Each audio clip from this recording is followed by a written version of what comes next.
সরকারের ব্যর্থতা ঢাকতেই দৃশ্যপটে বেনজির আজিজ আনার অভিযোগ বিএনপি। বেনজির যে কোনো দেশে যেতে পারেন জানিয়েছেন পররাষ্ট্রমন্ত্রী।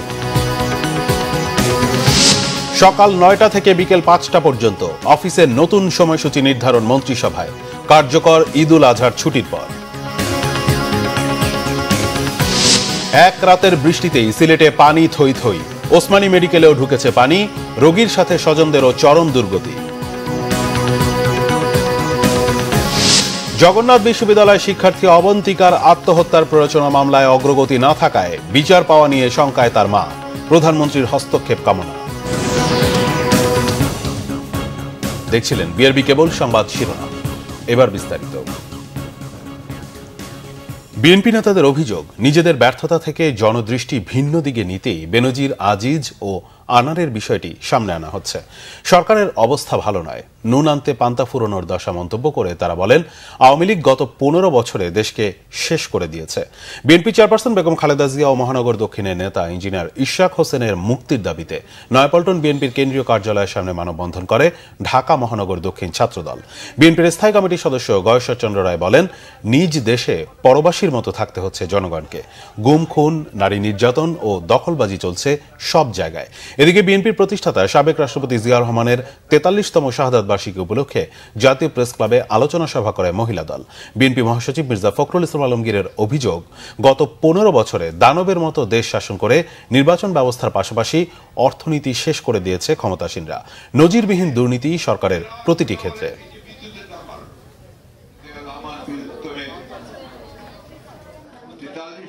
এখন সেনাবাহিনীর অবস্থা কি? একটা ইনস্টিটিউশন হিসেবে তার সম্মান ইজ্জত কোথায় থাকে যখন তার সাবেক সেনা প্রধানকে স্যাংশন দেয়? সেই পুলিশ বাহিনীর মর্যাদা কোথায় থাকে যার সাবেক প্রধানকে এবং ডিবিজিকে পালিয়ে যেতে হয় দেশ থেকে?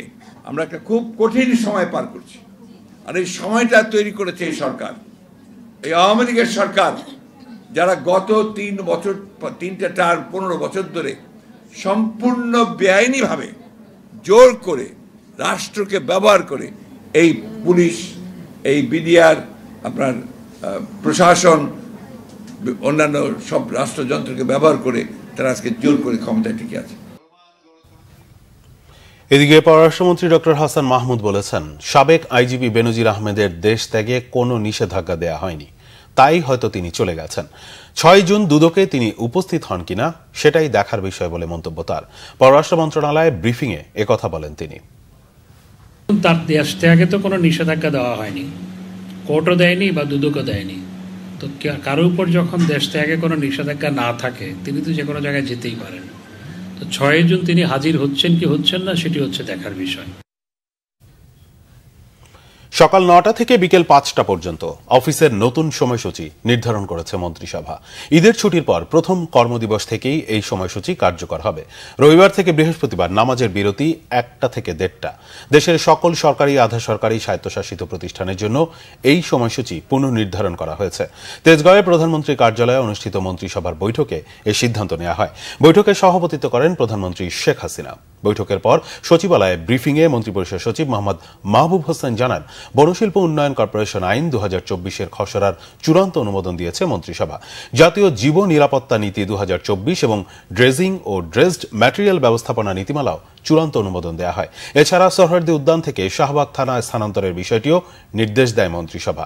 মন্ত্রিপরিষদ জানায়, সোহরাওয়ার্দী উদ্যানে স্বাধীনতা স্তম্ভ নির্মাণের জন্য হোটেল ইন্টারকন্টিনেন্টালের বিপরীতে সাকুরা বারের পিছনে থানা স্থানান্তরের সিদ্ধান্ত নেওয়া হয়।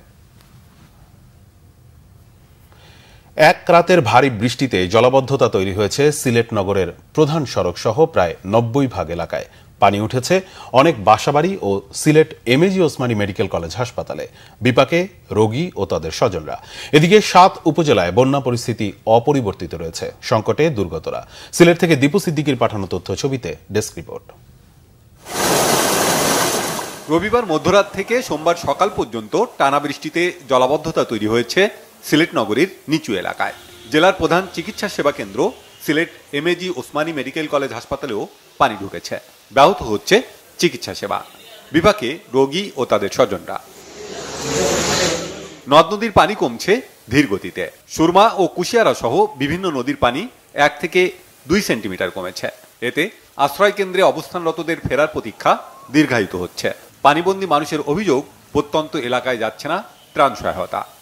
পানির অবস্থা তো গরু খাঁদা তাইছে পানি তো আমরা ওলা বই রয়েছি আল্লাহ আল্লাহ করে আর এখন বর্তমানে কিছু একটা রোদ উঠছে জানে একটা শান্তি আইছে। আমার অনেক বাড়িঘর বুড়াই গেছে, প্রচুর বাড়িঘর বুড়াই গেছে। আপনার ঘূর্ণিঝড়, হালকা ঘূর্ণিঝড় আসিল, অনেক ক্ষতি হয়ে গেছে। ওখানে কোনো নেতা কর্মী এই গ্রামও আসেও নাই, দেখেও নাই। পানি অঙ্ক বর্তমানে স্থিতিশীল আছে, কোনো বাড়েও নাই, কমে নাই। বর্ষারও বন্যা আসে, তো এটা ফট করেও আইছে এই বন্যাটা, এক রাইতে মারছে বন্যাটা। যারা কিছু উপরে দিয়ে আছে এরা বাউরা আছে, আমার দিকে যারা আছে এরা তো ডুবিয়া গেছে। পানি উপরে আর খিলা চলি আর তো আল্লাহ আল্লাহ ভরসা। বন্যার্তদের মাঝে ত্রাণ বিতরণ করছে উপজেলা প্রশাসন, যদিও প্রয়োজনের তুলনায় তা অনেক কম। শুকনো খাবার দেওয়া হয়েছে অনেক জায়গায়, আর ত্রাণ হিসেবে আপনার চাল দেওয়া হচ্ছে। আমাদের কাছে যথেষ্ট খাদ্য মজুদ আছে। একটু কালকে খারাপ ছিল, কালকের চেয়ে আজকে একটু ভালো আছে, পানি কমছে। উজানে ভারত থেকে নেমে আসা পাহাড়ি ঢল ও ভারী বর্ষণে 29 মে থেকে সিলেটের গোয়াইনঘাট, কানাইঘাট, জৈন্তাপুর, কোম্পানিগঞ্জ, জকিগঞ্জ ছাড়াও বিয়ানীবাজার, গোলাপগঞ্জ ও সিলেট সদর উপজেলার লাখ লাখ মানুষ বন্যা কবলিত। দুর্গত এলাকাগুলোতে খোলা হয়েছে 547টি আশ্রয় কেন্দ্র। Bangla vision news. মেয়ের আত্মহত্যা প্ররোচনা মামলার দৃশ্যমান অগ্রগতি না থাকা এবং 3 মাসেও বিশ্ববিদ্যালয়ের তদন্ত কমিটির রিপোর্ট না দেয়ায় বিচার পাওয়া নিয়ে শঙ্কায় জগন্নাথ বিশ্ববিদ্যালয়ের আইন বিভাগের শিক্ষার্থী অবন্তিকার মা তাহমিনা শবনম। বিচার চেয়েছেন প্রধানমন্ত্রীর কাছে। সকালে কুমিল্লা নগরীর বাগিচাগাঁওয়ে সংবাদ সম্মেলনে তিনি অভিযোগ করেন, মামলার তদন্ত কর্মকর্তা সহ বিশ্ববিদ্যালয় প্রশাসন অবন্তিকার আত্মহত্যা মামলার বিষয়ে উদাসীন। সংবাদ সম্মেলনে উপস্থিত অবন্তিকার আত্মহত্যা মামলার আইনজীবী মাসুদ সালাউদ্দিন বলেন, আইনের যথাযথ ধারায় মামলাটি রেকর্ড হয়নি, মামলাটি এখন ডিপ ফ্রিজে আছে। আসামি বিশ্ববিদ্যালয়ের সহকারী প্রক্টর দিন ইসলাম জামিনে থেকে মামলাটি প্রভাবিত করছেন। গত 15 মার্চ প্রক্টর দিন ইসলাম ও সহপাঠী আম্মানকে দায়ী করে চিরকুট লিখে আত্মহত্যা করেন ফাইরোজ অবন্তিকা।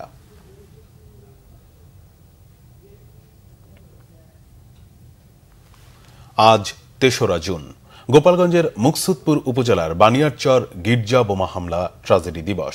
2001 সালের এই দিনে ভয়াবহ বোমা হামলায় খ্রিস্টান সম্প্রদায়ের 10 জন নিহত ও আরও অর্ধশত মানুষ আহত হন। দীর্ঘ 23 বছরেও এই বোমা হামলার বিচার কাজ শেষ না হওয়ায় ক্ষুব্ধ প্রিয়জন হারা পরিবারগুলো। মনোজ কুমার সাহার তথ্য ভিডিওতে বিস্তারিত। 2001 সালের 3 জুন গোপালগঞ্জের মুকসুদপুর উপজেলার বানিয়ারচর গির্জায় বোমা হামলায় প্রাণ হারিয়েছেন খ্রিস্টান সম্প্রদায়ের 10 জন ও আহত হন আরও অর্ধশত মানুষ। সেদিনের ভয়াবহ কথা মনে হলে এখনো শিউরে ওঠেন নিহতদের পরিবারের সদস্যরা। দীর্ঘ 23 বছরেও সম্পন্ন হয়নি সেই বোমা হামলার বিচার কাজ।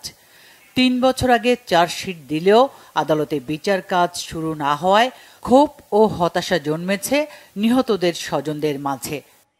বলে গেছিলেন যে উনি এটার বিচার করবেন বা দেখবেন, কিন্তু এ পর্যন্ত তারপরে আর উনি আসেন নাই, আর এখানে আর কোনো কিছু বিচারও হয় নাই, বা এদের যে কি চাহিদা, এদের কি দরকার, এরা কেমনভাবে আছে কি নাই, এটাও খোঁজ নেয়নি আজও। মাননীয় প্রধানমন্ত্রী এবং প্রশাসনের দৃষ্টি আকর্ষণ করছি, যারা নিহত হয়েছে তাদের পরিবারের যে দুঃখ কষ্ট তিনি যেন সেদিকে দৃষ্টিপাত দেন এবং যারা প্রকৃত দোষী তারা যেন অবশ্যই বিচারের আওতায় আসে। হত্যাকাণ্ডের ঘটনায় দায়ের করা 2টি মামলায় হরকাতুল জিহাদ নেতা মুফতি আব্দুল হান্নান সহ 23 জনকে আসামি করা হয়। অন্য মামলায় মুফতি হান্নানের ফাঁসি হওয়ায় তাকে বাদ দিয়ে 2021 সালে মামলা 2টির চার্জশিট আদালতে জমা দেন সিআইডির তদন্তকারী কর্মকর্তা। এখনো বিচার কার্য শুরু হয় নাই, এটা আমলি আদালতে এখনো আছে। মামলার আসামিগুলি এখন আদালতের সেই ওয়ারেন্ট হয়েছে, ওয়ারেন্টের পরে এদের কুরুকে পাওয়া যাচ্ছে, মালামাল কুরুকের পরে এগুলো মনে হয় ওই নিম্ন আদালতের হবে বিচার কার্যের জন্য পেপার ফ্ল্যাশিং হবে, পেপার পত্রিকা ফ্ল্যাশ হওয়ার পরে এগুলি আসলে তারপরে বিচার কার্য শুরু হবে। বোমা ট্র্যাজেডি দিবস উপলক্ষে বিশেষ প্রার্থনা সহ নানা আয়োজন বানিয়ারচর গির্জায়। Bangla vision news desk. নরসিংদীর রায়পুরার হাসনাবাদে সিনেমা হল ভেঙে হচ্ছে ইদ্রিসিয়া দারুল কোরআন মাদ্রাসা। শেষ হয়েছে বিক্রির প্রক্রিয়া। 1,30,00,000 টাকা চুক্তিমূল্যের বিপরীতে 20 লাখ টাকা বায়নাও সম্পন্ন করেছে মাদ্রাসা কর্তৃপক্ষ। হল ভেঙে মাদ্রাসা ভবন নির্মাণে খুশি স্থানীয়রা। হলটির মালিক সাইমন আজদিন ছন্দা জানিয়েছেন, হলটি বিক্রি করা তার বাবার শেষ ইচ্ছা ছিল। মৃত্যুর আগেও তিনি বিক্রি করতে চেষ্টা চালিয়েছিলেন। পারিবারিক সিদ্ধান্তেই এখন হলটি বিক্রি করা হচ্ছে। বাবার জন্য দোয়া চেয়েছেন তিনি। দীর্ঘদিন ধরে লোকসানে থাকা সিনেমা হলটি বিক্রির পাশাপাশি মাদ্রাসা ভবন নির্মাণের মতো ভালো কাজ করতে পারায় খুশি ক্রেতা বিক্রেতা সহ স্থানীয়রা। দেশের বিভিন্ন জায়গার আরো কিছু খবর নিয়ে এবার দেখুন একটি ডেস্ক রিপোর্ট। বিভিন্ন সরকারি অফিসে সেবা দিতে গিয়ে হয়রানির শিকার বা সেবাবঞ্চিত জনসাধারণকে নিয়ে দুর্নীতি দমন কমিশনের গণশুনানি হয়েছে ঠাকুরগাঁয়ে। জেলা শিল্পকলা একাডেমির অডিটোরিয়ামের হল রুমে দিনব্যাপী গণশুনানিতে প্রধান অতিথি ছিলেন দুদকের সচিব খোরশেদা ইয়াসমিন। পাবনায় আদর্শ গার্লস হাই স্কুলের নবনির্মিত মিলনায়তনের উদ্বোধন করা হয়েছে। এর উদ্বোধন করেন জেলা আওয়ামী লীগের সাধারণ সম্পাদক ও সদর আসনের সংসদ সদস্য গোলাম ফারুক প্রিন্স। ঘূর্ণিঝড় রিমালে খুলনায় ক্ষতিগ্রস্ত পরিবারের মাঝে ত্রাণ বিতরণ করেছে বিএনপি। জেলার 5 শতাধিক ক্ষতিগ্রস্ত পরিবারের মাঝে এ সহায়তা দেন বিএনপির প্রচার সম্পাদক শহীদ উদ্দিন চৌধুরী এনি সহ দলের অন্য নেতারা। 3 সাংবাদিকের বিরুদ্ধে করা মামলা প্রত্যাহারের দাবিতে গাইবান্ধা প্রতিবাদী সাংবাদিক সমাজের ব্যানারে মানববন্ধন, প্রতিবাদ সমাবেশ ও সড়ক অবরোধ কর্মসূচি হয়েছে। ডিবি রোডে 3 ঘণ্টাব্যাপী এ কর্মসূচি হয়। গোপালগঞ্জ ও মাদারীপুর জেলার শিক্ষার্থীদের মাঝে 8,000 বৃক্ষের চারা বিতরণ করেছে সামাজিক সংগঠন স্বপ্নসারথী। কোটালীপাড়া ও রাজৈর উপজেলার 8টি বিদ্যালয়ে এ গাছের চারা বিতরণ করা হয়। বাল্যবিবাহ প্রতিরোধে ডিজিটাল সিস্টেমের আওতায় স্কুল পর্যায়ে বাল্যবিবাহ নিরোধ ঘণ্টা বিষয়ক সচেতনতামূলক সভা ও শপথ বাক্য পাঠ হয়েছে খাগড়াছড়িতে। ঠাকুরছড়া উচ্চ বিদ্যালয় হল রুমে এ সচেতনতামূলক সভা হয়।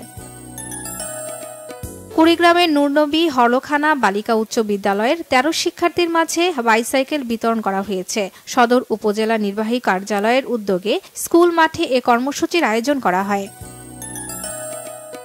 আগামী 5 জুন ময়মনসিংহের গফরগাঁও উপজেলা পরিষদ নির্বাচনে গফরগাঁও সার্কেলের অতিরিক্ত পুলিশ সুপার ও পাগলা থানার ওসির বিরুদ্ধে পক্ষপাতিত্বের অভিযোগ এনে সংবাদ সম্মেলন করেছেন চেয়ারম্যান প্রার্থী আবু হোসেন দীপু। ময়মনসিংহ প্রেস ক্লাবে এক সংবাদ সম্মেলনে তিনি এই 2 জনকে প্রত্যাহারের জন্য নির্বাচন কমিশনের হস্তক্ষেপ চান।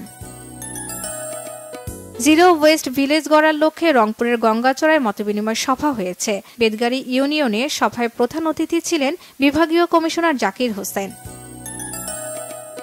বিএনপির প্রতিষ্ঠাতা ও সাবেক রাষ্ট্রপতি জিয়াউর রহমানের 43তম শাহাদাত বার্ষিকী উপলক্ষে সাতক্ষীরায় আলোচনা সভা ও দোয়া মাহফিল হয়েছে।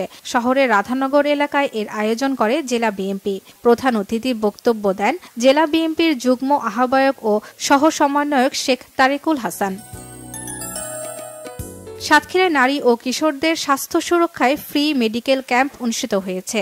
দক্ষিণ আলিপুর কমিউনিটি ক্লিনিকে এ ক্যাম্পের উদ্বোধন করেন আলিপুর ইউনিয়ন পরিষদের চেয়ারম্যান আব্দুর রউফ। শর্মিলা কেয়া, বাংলা ভিশন নিউজ ডেস্ক।